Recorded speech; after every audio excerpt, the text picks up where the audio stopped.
8 години. Игра в ЦСКА Москва. Преди това от 2009 в Барселона.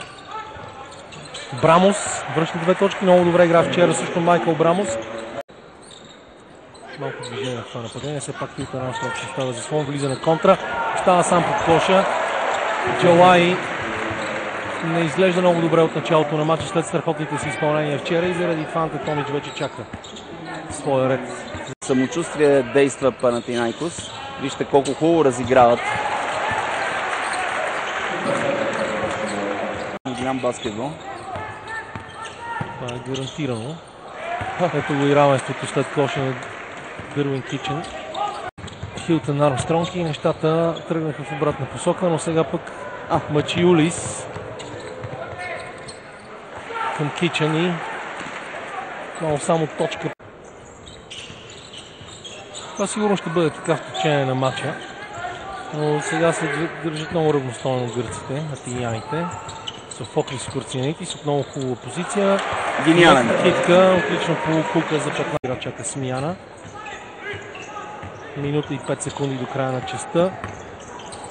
Сантополус към Йонас Мачиулис. Много хубаво се издигна Мачиулис. Ето го това знаме на фено. Добра техника. Панко сега. Покрай Си-Джей Уолъс. Подмина го много елементарно. Панко. Беше стъпил и веяха го това съдиите. Щяха да са 2 точки. Дървин Кичен се пребори в това меле под коша при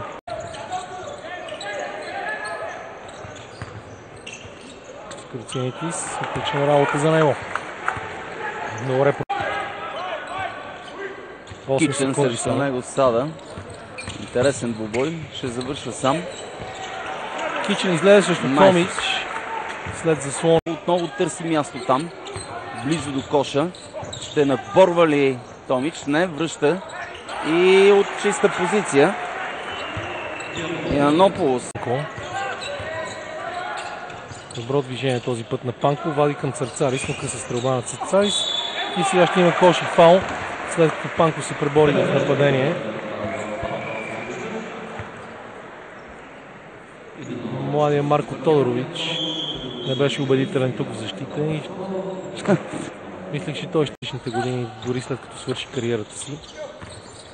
Мисля, че никой вече в Панатинайкос не играе с неговия номер 4. О, каква хубава комбинация! Костас Църцарис завършва с земетръсна забивка. Виждате първо Мачиулис свали топката долу и Панко към Църцарис. Панко играе днес много по-добре, отколкото вчера.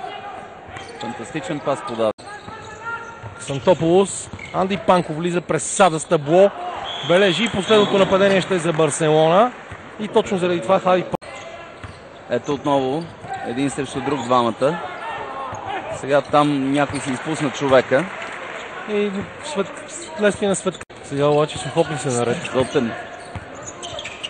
Страхотно блъскане, както казваш, ти падане до Хиото. Йонас Мачиулис се победител в тази ситуация.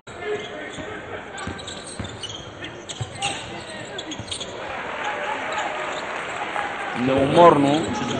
Сега няма да бързат. Имат дълго нападение. И отново Дървин Кичен през Нейтън Джалай.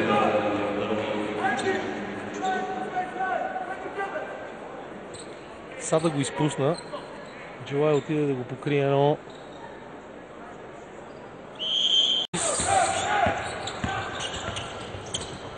фалшив заслон общо взето, като фалшивата деветка на испанския национален отбор по футбол.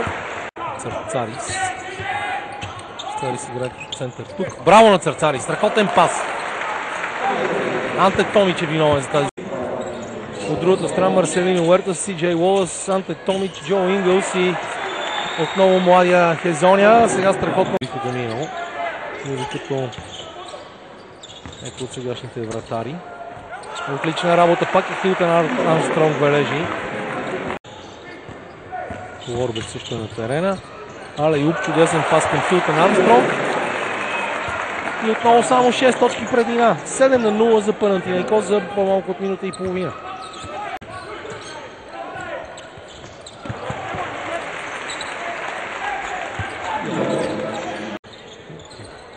Не успя сега Хезоня да пресече паса. Мачиули изпробва тройка и този път успява.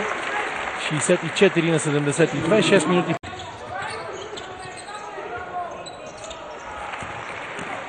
Играе се кош за кош, без голямо напрежение. Отново и отново Кичън демонстрира, че е отличен плеймейкър. Много добре там се справя с този път София. Янополус. Хубав пас към Бейби Шак. И той много елегантно се измъква с подминаване на коша.